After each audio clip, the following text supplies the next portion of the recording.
بسم الله الرحمن الرحيم. قال النبي صلى الله تعالى عليه وسلم: إذا جاء رمضان فتحت أبواب الجنة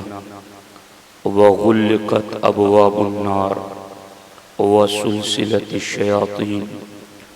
صدق رسوله النبی الکریم. انتہائی احترام و عقیدت کے ساتھ حضور سید المرسلین خاتم الانبیاء شفیع المذنبین رحمت للعالمین خاتم المعصومین راحت العاشقین صلی اللہ تعالی علیہ وآلہ واصحابہ وبارک وسلم کی بارگاہ میں اپنی غلامی کا ثبوت دیں اور جس طریقے سے میں پڑھا ہوں میرے ساتھ مل کر باادب آواز بلند حضور دل کے ساتھ نذرانِ محبت پیش کریں. الصلاۃ والسلام علیک یا رسول اللہ، الصلاۃ والسلام علیک یا حبیب اللہ، الصلاۃ والسلام علیک یا نبی اللہ وعلی آلک واصحابک یا نور اللہ صلی اللہ تعالی علیہ وسلم. دوستان محترم، رمضان الکریم کی آمد ہونے والی ہیں اور اسی حوالے سے ہم کچھ ضروری تیاریاں آپ کی خدمت میں عرض کریں گی. حضرت ابو امامہ رضی اللہ تعالی عنہ سے روایت ہیں، وہ فرماتے ہیں کہ میں نے بارگاہ رسالت میں عرض کیا: مرنی بعمل، یا رسول اللہ صلی اللہ علیہ وسلم، آپ کسی عظیم کام کا مجھے حکم عطا فرمائیں. تو ہمارے آقا علیہ السلام نے ارشاد فرمایا: علیک بالصوم فإنہ لا عدل لہ. اگر تم نے عظمت والے عمل کا سوال کیا ہے تو میں تمہیں حکم دیتا ہوں کہ تم روزوں کی پابندی کرو، اس لیے کہ اس کے برابر کوئی عمل نہیں. انہوں نے پھر عرض کیا: مرنی بعمل، حضور مجھے کسی عظمت والے عمل کا حکم عطا فرمائیں. اللہ کے رسول علیہ السلام نے ارشاد فرمایا: علیک بالصوم فإنہ لا عدل لہ. تم روزہ پابندی سے رکھو، اس لیے کہ یہ بے مثل عمل ہیں. انہوں نے پھر عرض کیا: مرنی بعمل، حضور مجھے کسی عظمت والے عمل کا حکم عطا فرمائیں. آقا علیہ السلام نے تیسری مرتبہ بھی یہی حکم دیا: علیک بالصوم فإنہ لا مثل لہ، کہ تم روزہ پابندی سے رکھو، اس لیے کہ روزہ بے مثل عبادت ہیں. آپ اندازہ لگائیں، ایک صحابی 3 مرتبہ الگ الگ انداز سے سوال کر رہے ہیں کہ مجھے کسی عظمت والے عمل کی خبر دیں، حکم دیں. تو سرکار دو عالم صلی اللہ علیہ وسلم بار بار اور روزے کی پابندی کا انہیں حکم عطا فرماتے ہیں. آخر اس روزے میں ثواب کتنا زیادہ ہے. یہاں تو اللہ کے رسول علیہ السلام نے حضرت ابو امامہ والی حدیث میں یہ نہیں کہا کہ رمضان کا روزہ بے مثل عبادت ہے، بلکہ اللہ کے رسول علیہ السلام نے عمومی انداز میں یہ کہا کہ روزہ بے مثل عبادت ہے. اور آپ غور فرمائیں کہ اس بے مثل عبادت پر رب اجر کتنا عطا فرماتا ہے. حضرت ابو ہریرہ رضی اللہ تعالیٰ عنہ سے روایت ہیں، ہمارے آقا علیہ السلام ارشاد فرماتے ہیں: لو ان رجلا صام یوما تطوعا، اگر کوئی مومن یا مومنہ ایک دن کا نفلی روزہ رکھے، ثم اعطی ملء الارض ذهبا، پھر ایک دن کے نفلی روزے کے بدلے میں اس کو پوری زمین کے برابر سونا دیا جائے، لم یستوفی ثوابہ، پھر بھی اللہ کی طرف سے ملنے والے اجر کو پوری زمین سونا بن کر کے دی جائے تب بھی پورا نہیں کیا جا سکتا۔ یعنی ایک طرف نفلی ایک روزے کے ثواب میں کسی کو پوری زمین کے برابر سونا دیا جائے، اور دوسری طرف رب ایک دن کے نفلی روزے کا ثواب دے تو پوری زمین سونا بنا کر بدلے میں دی جائے تو وہ بدلے میں کم ہے، رب اس سے بھی زیادہ ثواب عطا فرمائے گا۔ اور آپ نے غور نہیں کیا، یہاں ہمارے نبی علیہ السلام فرماتے یومن، ایک دن کے روزے کے بدلے، اور پھر وہ بھی فرض روزہ نہیں، تطوعا، نفلی روزہ۔ اور ہر مومن جانتا ہے اس چیز کو کہ نفل سے زیادہ ثواب فرض کا ہے، اور رمضان کا تو مہینہ ہی وہ ہے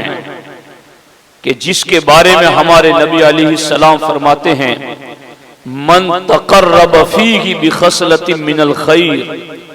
کان کمن ادى فریضۃ فیما سواہ، کہ رمضان میں اگر کوئی نفل کام کرتا ہے تو اللہ اسے فرض کا ثواب عطا فرماتا ہے۔ تو جب نفلی روزے کا ثواب اتنا زیادہ ہے کہ پوری زمین سونا بنا کر دی جائے تب بھی اجر پورا نہیں ہو سکتا، تو پھر اس مہینے میں تو نفل بھی فرض کے برابر ہو جاتا ہے، اور پھر فرض کتنا بڑھ جاتا ہے،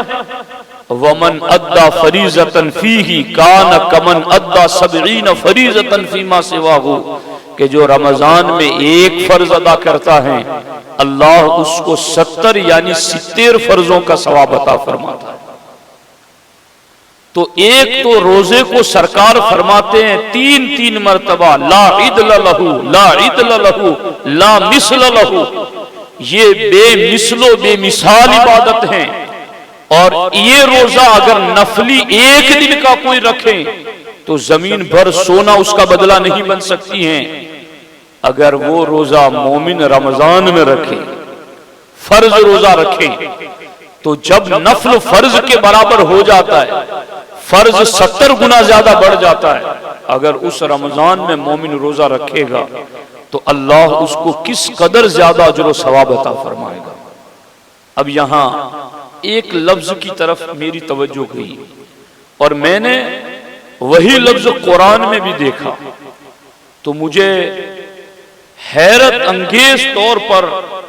ایک نورانیت نصیب ہوئی، اور میں نے اس پر رب کا شکر ادا کیا، اور وہ میں آپ کو بتا رہا ہوں کہ ایک مومن کے پاس ایمان ہو تو یہ ایمان نفلی عمل کا درجہ بھی کتنا بڑھا دیتا ہے، لیکن اگر کسی کے پاس ایمان نہیں، کسی کا عقیدہ ٹھیک نہیں، کسی نے ضروریات دین میں سے کسی کا انکار کیا، کسی نے کفر اور شرک کیا، تو اب پتہ ہے کہ اس کے عمل کی ویلیو کیا ہے۔ ادھر تو یہ کہا گیا ثم اعطی ملء الارض ذهبا لم یستوفی ثوابا، کہ ایک دن کے نفلی روزے کے بدلے میں زمین بھر سونا دیا جائے تو بھی اجر و ثواب مکمل نہیں ہو سکتا۔ مگر دوسری طرف قرآن مجید میں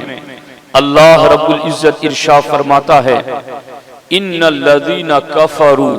وماتوا وهم کفار فلن يقبل من احدهم ملء الارض ذهبا ولو افتدى به، اللہ تعالیٰ فرماتا ہے جس نے کفر کیا، عمل یا عقیدہ کفر یا اختیار کیا، تو اب اللہ تعالیٰ فرماتا ہے فَلَن يُقْبَلَ مِنْ أَحَدِهِمْ مِلْءُ الْأَرْضِ ذَهَبًا۔ دیکھو ادھر حدیث میں بھی اُعْطِيَ مِلْءُ الْأَرْضِ ذَهَبًا لَمْ يَسْتَوْفِي ثَوَابَ، حدیث میں اور یہاں کیا ہے کہ جس نے کفریہ عقیدہ اپنایا یا کفریہ عمل کیا یا کسی بھی طرح سے ضروریات دین کا انکار کر کے اسلام چھوڑ بیٹھا، اللہ تعالیٰ فرماتا ہے فَلَن يُقْبَلَ مِنْ أَحَدِهِمْ مِلْءُ الْأَرْضِ ذَهَبًا وَلَوِ افْتَدَىٰ بِهِ، اگر وہ پوری زمین بھر سونا اللہ کی بارگاہ میں یہ کہے کہ یا اللہ مجھ سے کفر ہو گیا تھا اور میں کفر پر مر گیا تھا، میں نے توبہ نہیں کی، میں نے ضروریات دین میں سے کسی کا انکار کیا تھا اور توبہ نہیں کی، مگر اے اللہ آج اس کفریہ عقیدے پر مرنے کے بدلے میں پوری زمین میں سونے کے لیے سونا بنا کر سونے کے برابر دینے کے لیے تیار ہوں، اللہ تعالیٰ فرماتا فَلَن يُقْبَلَ، وہ پوری زمین سونا بنا کر بھی دینے کے لیے تیار ہو تو کفر پر مرنے والے کے لیے قبول نہیں کیا جائے گا۔ اگر وہ یہ چاہیں کہ میں اتنا دے دوں اور چھوٹ جاؤں عذاب سے، اللہ تعالیٰ فرماتا ہے فَلَن يُقْبَلَ، قبول نہیں کیا جائے گا۔ تو آپ توجہ دیں اور غور کریں کہ ایک طرف ایمان ہے تو نفلی عمل کا ثواب کتنا ہو گیا کہ پوری زمین سونا بنا دی جائے تو بھی اس نفلی ثواب کا پورا بدل نہیں بن سکتی، اور ادھر ایک کفریہ عقیدے نے بندے کو کتنا گہرائی میں گرا دیا کہ اگر وہ پوری زمین بھی سونا چھٹکارے میں دینا چاہے وَلَوِ افْتَدَىٰ بِهِ، کہ اے اللہ اتنا سب دے کر کے میں چھوٹنا چاہتا ہوں، اللہ تعالیٰ فرماتا فَلَن يُقْبَلَ، ہم قبول ہی نہیں کریں گے۔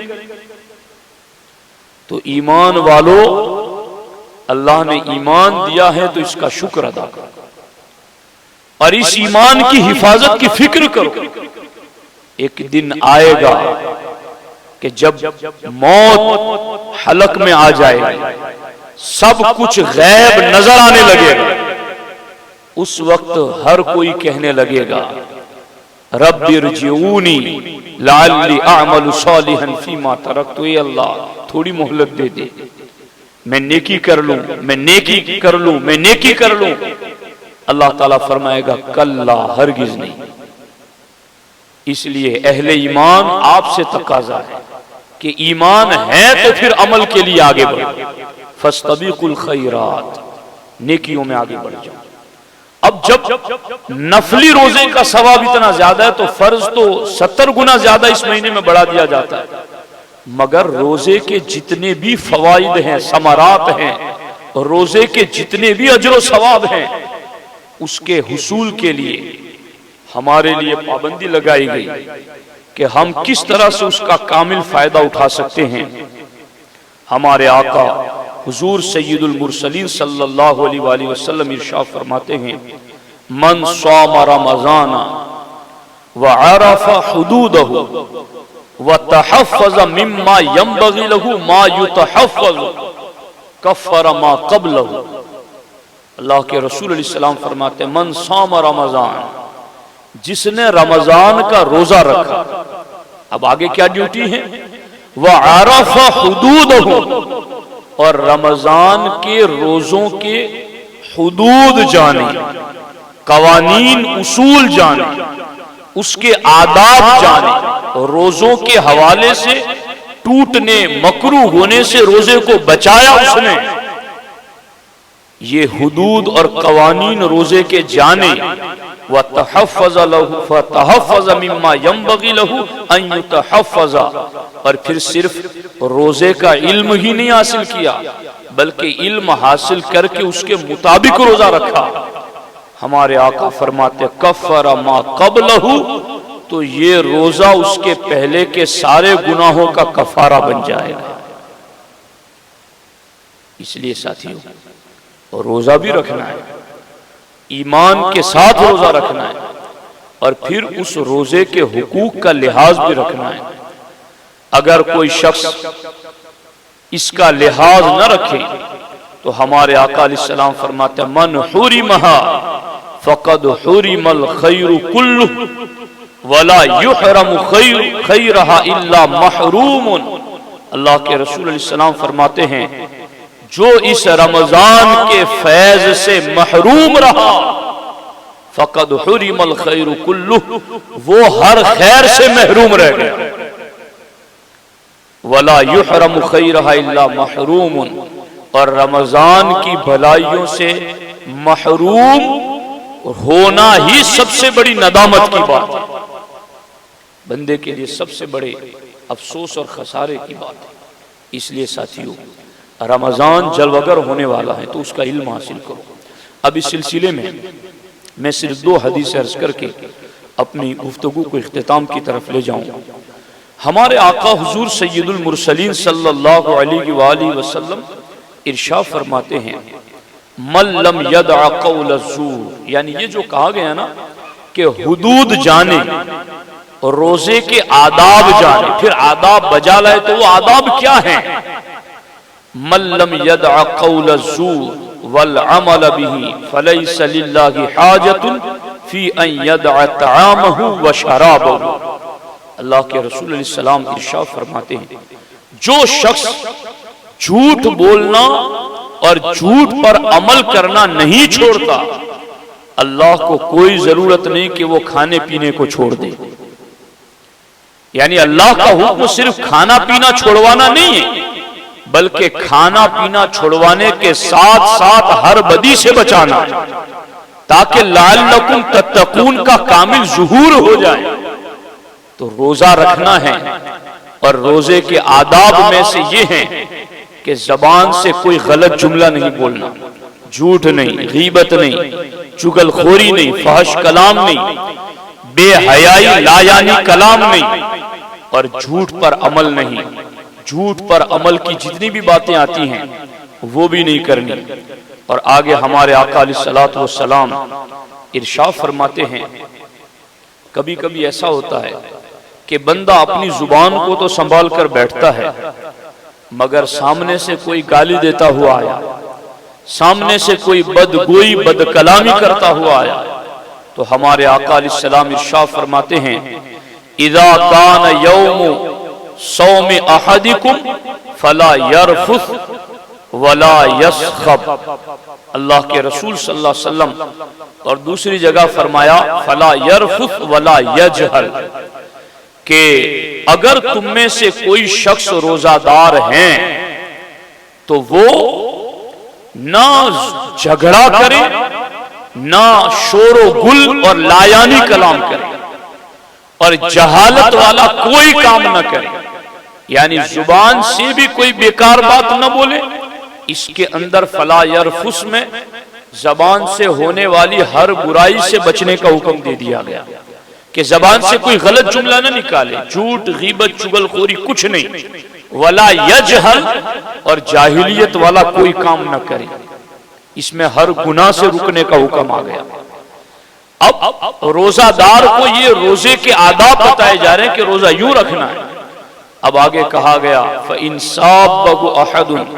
أَوْ قَاتَلَهُ، اگر کوئی تمہیں گالی دے، جھگڑا کرے، او قاتلہ، یا تم سے کوئی لڑائی کرنے کے لیے آئے، تو آگے سے تم نے یہ نہیں کہنا کہ میں بھی تم کو اگر تم آؤ گے میرے سامنے تو میں اینٹ کا جواب پتھر سے دوں گا، تم ایک گالی دو گے میں 10 گالی دوں گا. نہیں، روزہ یہ تربیت کر رہا ہے کہ تم نے روزہ رکھا ہے، اب تم نے خود تو زبان سے غلط بات نہیں کہنی، نہ جسم سے کوئی غلط کام کرنا ہے، لیکن اگر کوئی جھگڑا کرنے کے لیے آئے، گالی دیتے ہوئے آئے، کوئی لڑائی کرنے کے لیے آئے، فَلْيَقُلْ إِنِّي صَائِمٌ، تو تمہیں اس کو صرف اتنا کہہ دینا ہے کہ میں نے روزہ رکھا ہے. مجھے بتاؤ اگر مسلمان رمضان میں روزے اس حالت میں رکھے کہ اس کا روزہ یوں ہو کہ زبان بھی بچی ہوئی ہو گناہ سے، جسم بھی بچا ہوا ہو گناہ سے، اور کوئی لڑنے آ رہا ہو، برائی کی طرف لے جانے آ رہا ہو، تو وہ یہ کہہ دے بھائی میں نے روزہ رکھا ہے. اگر یوں مومن رمضان کا مہینہ گزار دینا تو یہ رمضان ایسی تربیت کر دے گا کہ باقی 11 مہینے بھی اس کے ویسے گزر جائیں گے. اسی لیے زینت المحافل میں یہ روایت لکھی گئی کہ 12 مہینوں میں رمضان اللہ کو ویسا ہی محبوب ہے جیسے یعقوب علیہ السلام کے 11 بیٹوں کے سامنے حضرت یوسف ان کو محبوب تھے، اور آگے اس کی تشریح میں لکھا گیا کہ 11 بیٹوں نے نافرمانی کی، مگر ایک بیٹے یوسف علیہ السلام نے ان 11 کے لیے مغفرت کی دعا کر دی، اللہ نے 11 کو بخش دیا۔ تو جو یعقوب کو 11 میں ایک محبوب ہیں، اس محبوب کی دعا سے اللہ نے 11 کو معاف کر دیا۔ رمضان اللہ کو یوں ہی محبوب ہیں، اگر مومن اس اللہ کے محبوب مہینے کو اللہ کی رضا کے مطابق گزارتا ہے تو یہ رمضان اللہ کی بارگاہ میں شفاعت کرتا ہے تو اللہ مومن کے 11 مہینوں کو معاف کر دیتا ہے۔ اس لیے ہم نے اس مہینے کا کامل احترام کرنا، اس کی آمد سے پہلے اس کا علم حاصل کرنا، اور انشاءاللہ الرحمن آئندہ اتوار سے مفتی صابر صاحب قبلہ ہمارے ادارہ شریعہ بھڑوچ کے قاضی بھی ہیں، صدر مفتی بھی ہیں، اور علم فقہ کے ایک ماہر عالم دین ہیں۔ ہمارے علاقے میں اتنا بڑا عالم، اتنا بڑا فقیہ، یہ ہمارے لیے اللہ کی بہت بڑی نعمت ہے۔ وہ آئیں گے ہر اتوار کو یہاں پہ، بدھ کے دن، اسی بدھ کو عصر کے بعد استقبال ماہ رمضان کا پروگرام اسی مسجد میں انشاءاللہ ہوگا۔ مفتی صاحب آئیں گے تو مفتی صابر صاحب قبلہ تشریف لائیں گے، رویوار کو بھی انشاءاللہ وہ آئیں گے۔ تو آپ تمام سے میری درخواست ہے کہ آپ ان اجتماعات کو ضرور اٹینڈ کریں اور ضرور حاضری دیں اور علم دین حاصل کریں۔ سرکار مخدوم پاک رضی اللہ تعالیٰ عنہ فرماتے ہیں اگر کسی کی زندگی کا ایک ہفتہ بھی باقی رہ گیا ہو تو میں اسے حکم دیتا ہوں کہ وہ علم فقہ یعنی مسائل کا علم سیکھنے میں مشغول ہو جائے۔ سرکار مخدوم پاک خود کہتے ہیں کہ میں نے 30 سال تک اس زمین پر سفر کیا اور 200 سے زیادہ علماء مشائخ کے پاس جا کر میں نے علم دین حاصل کیا۔ تو وہ جا جا کر علم حاصل کرتے تھے، ہم کم از کم اپنی مسجد میں آ کر کی تو علم حاصل کر لیں۔ رب کا مہمان مہینہ آ رہا ہے، اس کا احترام سیکھ لیں۔ اللہ کریم کی بارگاہ میں دعا ہے رب ذوالجلال ہم سب کو ماہ رمضان کا کامل احترام کرنے کی توفیق عطا فرمائے۔ السلام علیکم ورحمۃ اللہ وبرکاتہ۔